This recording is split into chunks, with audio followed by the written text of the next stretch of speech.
Bentornati ragazzi, qui su Game Legends, Tiziano con voi e questa volta ho con me due fantastici ragazzi, uno di loro è anche italiano come cognome, lo vedete, è ex Cantatore, poi c'è Alexandre Grimonpont, that's That's right? it.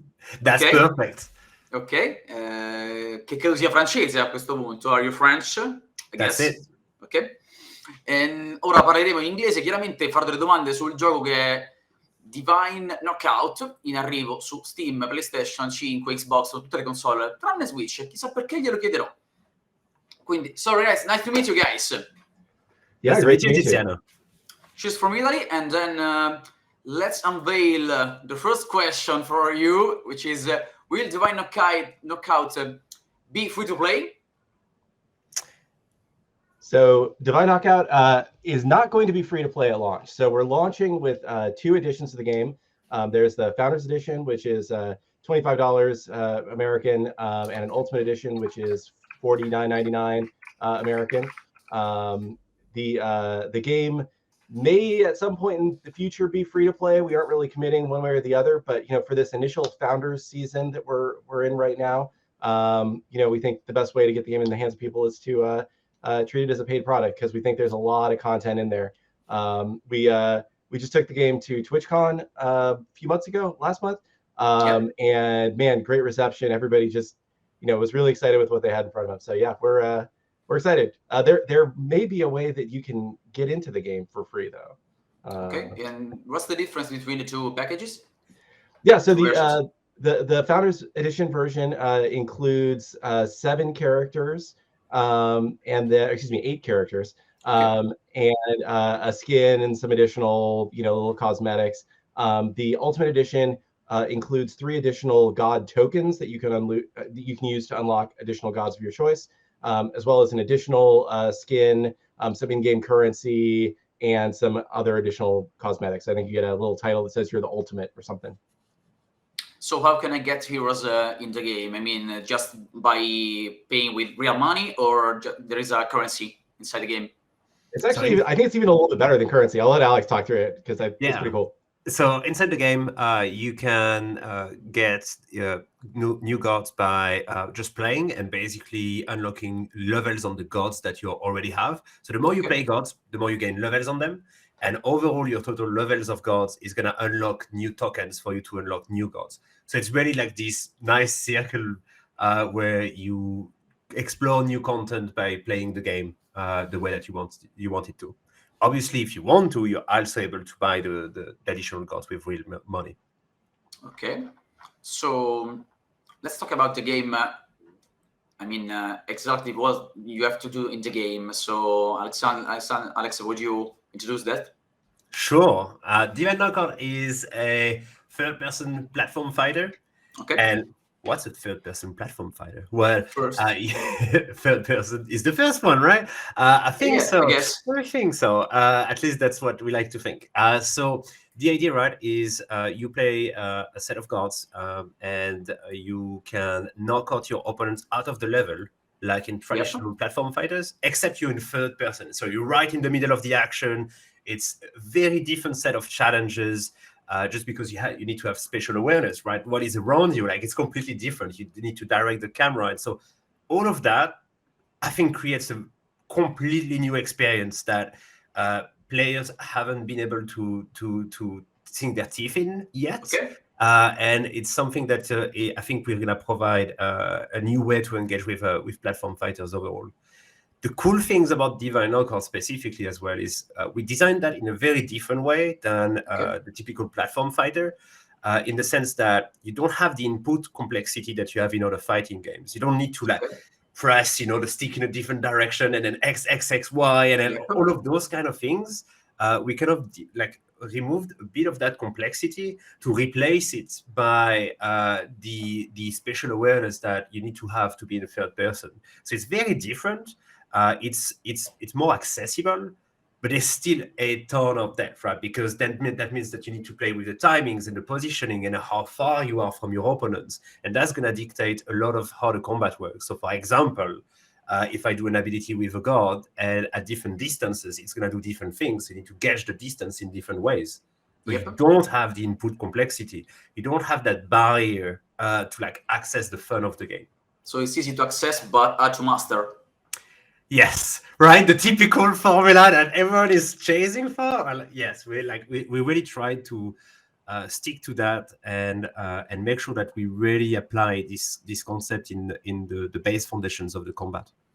Okay, I saw some video of the game, and I want to ask you to how can I damage my enemy? I mean, it's just by my skills, or I can find some environment weapons or something. Right. Yeah, I didn't mention that. So, okay, I think one of the cool thing about DKO are the maps and the arenas. They're all filled with traps and with different obstacles that can get in your way. They can damage your opponents, but you can also use them at your advantage. So, for example, we have a map where there is a massive rolling pin, right? Yeah, so that. You saw this one, right? Like this one is really cool. And so basically what you can do is you can damage your opponent and then knock them out into the rolling pin, and the rolling pin is gonna bounce them back into the kill wall, right? And so you play with the environment and like really use that at your advantage. It's that whole notion of, again, like what third person, this rolling pin is rotating 360, right? And so sometimes it's behind you, but in a 2D game, like you will not have that element of fun, right? In a third person game, that's a whole new dimension of being like, oh, there's something behind me, but there's an enemy in front of me. And sometimes we have a character that is gonna dash behind the enemy and then 360 that like send them like on the other direction. Have you mind a VR edition for that? Sorry? Have you mind a VR edition for that? Not yet. Not yet. Maybe in the future. Yeah, and it's really cool just kind of the additional design space that kind of opened up by moving into 3D, right? It's almost like the move from the 2D side scrollers of the 80s and 90s into the 3D platformers of the early 2000s and all the new kind of obstacles and level design that they could put into those games. We really took a lot of inspiration from those, as well as the 2D platform fighter, because it's kind of almost like a melding of the two. I've been having a ton of fun with it. So okay, so how many heroes will be available at launch? 10 cards are going to be available. Okay, and then after that we have a whole plan to expand the roster. I've been playtesting this morning, actually, the 2 new characters that we're going to get after, and we just have a plan, to make sure that we expand the roster and that we really push the boundaries of what's possible with the combat with every character. Yeah. And this expect regular... Oh, sorry, go for it. Sorry? I was just going to say, your fans should, or fans of the game should expect regular character updates and also regular map releases. So we're expecting that pretty much every major update is going to come with a new character and a new map for the beginning period of the game. So because the maps add so much complexity to the way you play the game as well. Okay. How many maps that will be there? There will be 7 for each of our game modes. So we have 2 core different styles of playing the game. We have our 3v3 arcade mode, and then we have duels, which you can play either 1v1 or 2v2. So the 3v3 game is played on a larger map, usually with more dangerous environmental effects, whereas the 1v1s and 2v2s are smaller, tighter maps with much less obstacles that you have to worry about and more focused on the hardcore combat for people who really want to get sweaty, right?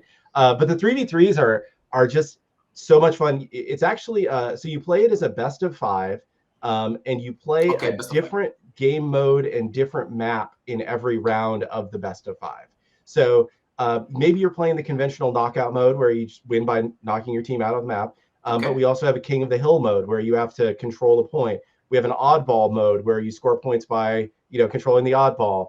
There's a special mode called Coin Blitz where you have to collect coins around the map and then turn them in to get points. So it's a really more casual, but I guess just fun with friends take on this kind of platform fighter thing. Because when you're playing a platform fighter, sure, they're the people that are playing on Twitch for the super hardcore esports competition. But when I'm playing with my friends, we're just playing the goofy maps and we're just having a good time, right? The core of platform fighters, they're supposed to be fun with your friends. So I think we really captured that with this 3v3 arcade mode. And have you thought about some exclusive skins? For example, if I log in my account on PlayStation, then move to PC, I can show them that I have a PlayStation or Xbox, for example. Yeah, so we aren't going to have platform exclusive skins in the initial release, Cool. but we are planning in the future to add those. And as you kind of hinted at, the game does have cross-play and cross-progression. So you can party up and play with and against your friends on PC, Xbox, and PlayStation. And if you decide to move from one platform to another, you can bring everything you've purchased and everything you've unlocked with you. So you never have to start over. Have you thought about in the future, I guess, for an adaptation for the adaptive controller of PlayStation? Sorry, for which controller? The adaptive controller, the DualSense, for example. You know, I don't know if we've thought about that. Have we, Alex? We don't have a plan to like really leverage the whole kit of the controller, but we're definitely looking at it at the moment as well to just reevaluate and see how that evolves. Is there any plan to translate the game in Italian? I believe the game is translated in Italian. So yeah, I believe there is. Steam doesn't say that. Our Steam page is in the process of being updated. So I am 99% sure that the game is translated in Italian. The text, I believe the voice will, voiceover I believe will still be in English, but all the text should be in Italian. So I will talk to our Steam guys about that though, and make sure we get that page updated because that's a good catch. Thank you.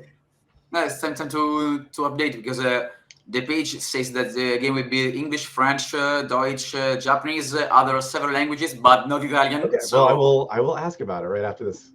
I'll send you an email if I was wrong.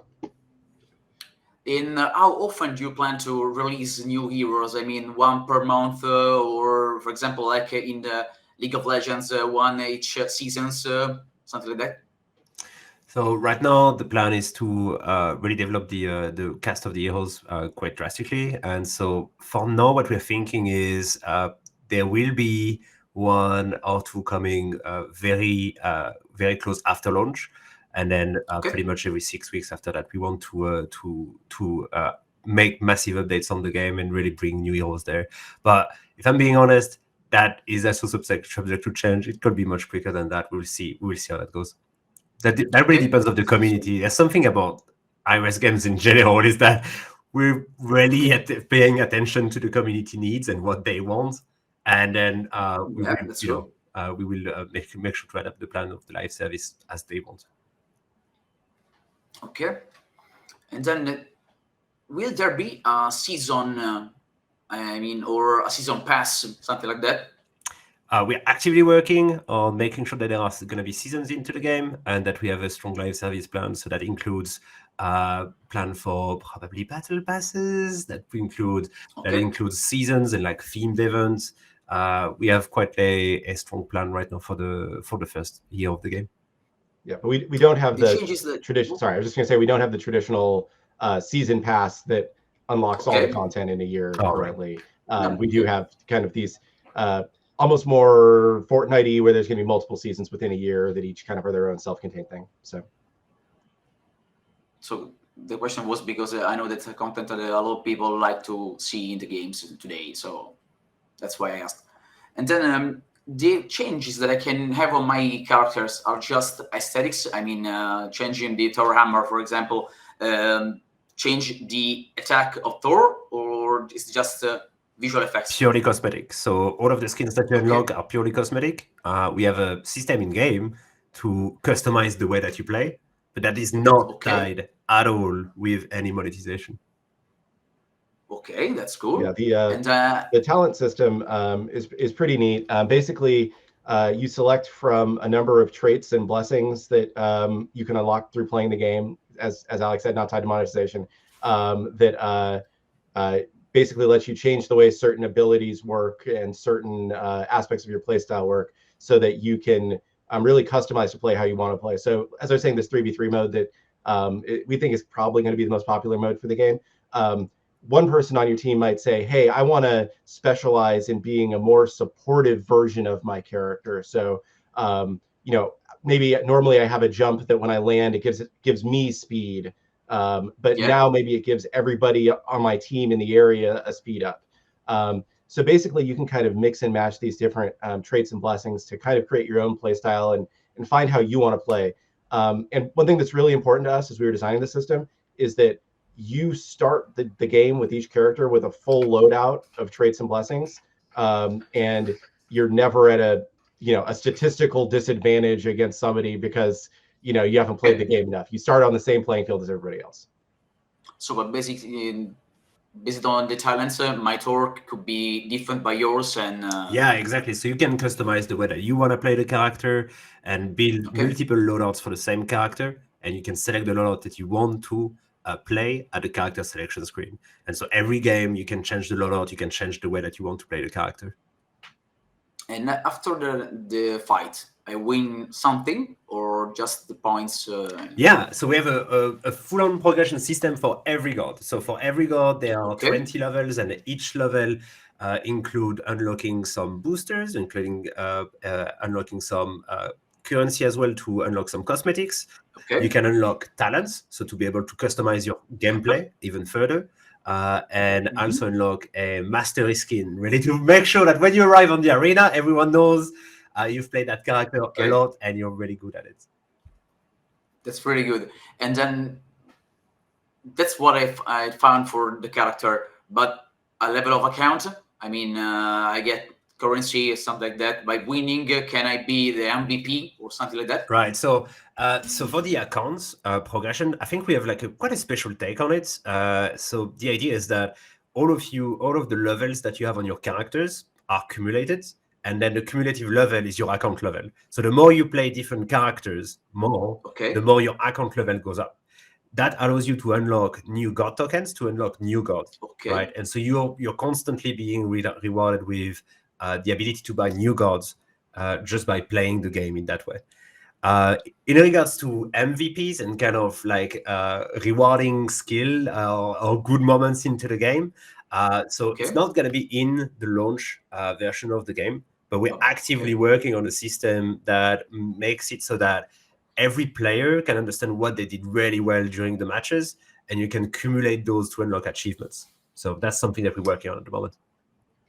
Is there any plan on guilds or something like that, or friend list to play together? Oh yeah, of course. The game is, as I say, a completely cross-play, cross-progression, so you can play with your friends on the same platform or on different platforms, and that's something that we completely support from launch, from the get-go. Yeah. So we do have friends lists at launch, but we don't have clans or guilds or anything. That would be potentially a future feature. Yeah. So what's that? And then when you mind to release the game, so and so. Yeah, so we will be announcing the release date on November 22nd, and then do you know when this is going live? Can I say now what the release date is? So do you know when this is going to be posted, or can be? Do you know when this video is going to be posted? This video, I guess 2 or 3 days from now. It's too early. If you wait until the 22nd, I can tell you a little bit more fun stuff. 22nd? Okay. So if it goes live on the 22nd, in line with the embargo, so the game is going to come out on December 6th on PlayStation, Xbox, and Steam and Epic Games Store. Yeah, I would just say what we've seen with people playing this game, right, is as soon as they see it, they get it. They understand what it is, right? It's not one of those games where you have to, read a novel to understand how to play it. It's not one of those games where, it's so crazy that you just don't, like, people see it and they're like, I get it, and that's fun. And I think part of it is the really cute art style that it has. Like, it's really accessible. I think part of it is that it's something that people are familiar with, but it's brand new. So I would just say anybody who's watching this, like, go check out a little bit of gameplay video and see if it looks like something for you, because, I think everybody that we've seen check it out has just been like, had a really fun time with it. Like, it's crazy. We've made a lot of games, and I don't think we have ever made a game that just literally everybody who sits down and plays is like, man, this game's really fun. So I don't know. We're just so excited for it. We hope that everybody in Italy has as much fun with it as we do. I hope so. And then there is a plan to move the game on Nintendo Switch. So as of right now, we are not announcing any plans for Nintendo Switch. That's not saying that it's never possible, but this game was built in Unreal 4 with a lot of special kind of customizations to make the self-shaded graphics work and whatnot. So it's a little bit of an arc of work to get it running well on Switch. So it's something that we would consider for the future, depending on how successful the game is initially. But yeah, definitely not a launch. And then looking on the Steam pages, I mean, the game will be a first person, we said. So the image that I see, for example, I see a knight and a barbarian, I don't know which heroes are, that are looking to an enemy. And then I have to imagine that the camera is my character. Can I see the weapons of my character? So the image does not appear. It's third person. So you're behind the First. character. I am behind him. Yes. Third. Third Okay. person. Yes. Third. Yeah. Yes. So yeah, and the knight character is King Arthur, who not technically a god, but a character of myths, and we kind of incorporate a lot of myths into it. The world of DKO and the gods of DKO are inspired by one of Hi-Rez's other games, Smite. You can see behind me if my cat's tail wasn't in the way. So one of the most popular pantheons in Smite is the Arthurian pantheon.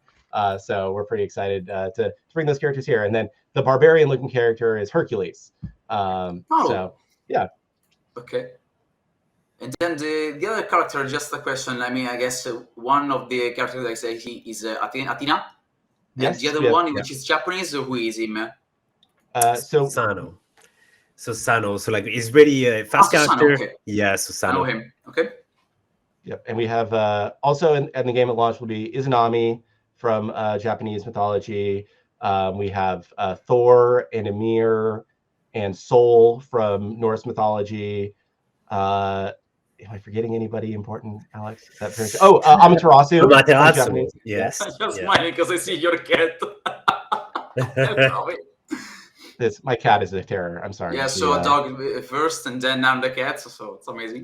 I live in a zoo, but it's, my wife's animals. They're 10. They need my attention right now. So I love cats. So that's everything, I guess. Yeah, Alex, is there anything else you want to add? Nothing specific. I think we're just all so much looking forward to get this game out of the door, in the sense that like we're really excited. The feedback from the players has been amazing. It's been really cool to learn with them as well, what they like, what they think we should change, what we think we should evolve. So I'm just so looking forward to be with the community and just like, be in the life service cycle of the game and just making sure that people are really happy playing every day, right? Like, it's been a wild ride getting there. It's been so cool working on it. So yeah, really looking forward to get the game in players' hands, really. Personally, I don't wait to play. Can't wait to play. Well, we will. We can get you a key right after this if you want to start playing now. So. There you go. There you Cool. go. Here you go. Awesome. Now, Thank you so much. from email. Okay. Thanks, everybody, guys. See you next. Thank you. Thank you. Bye-bye.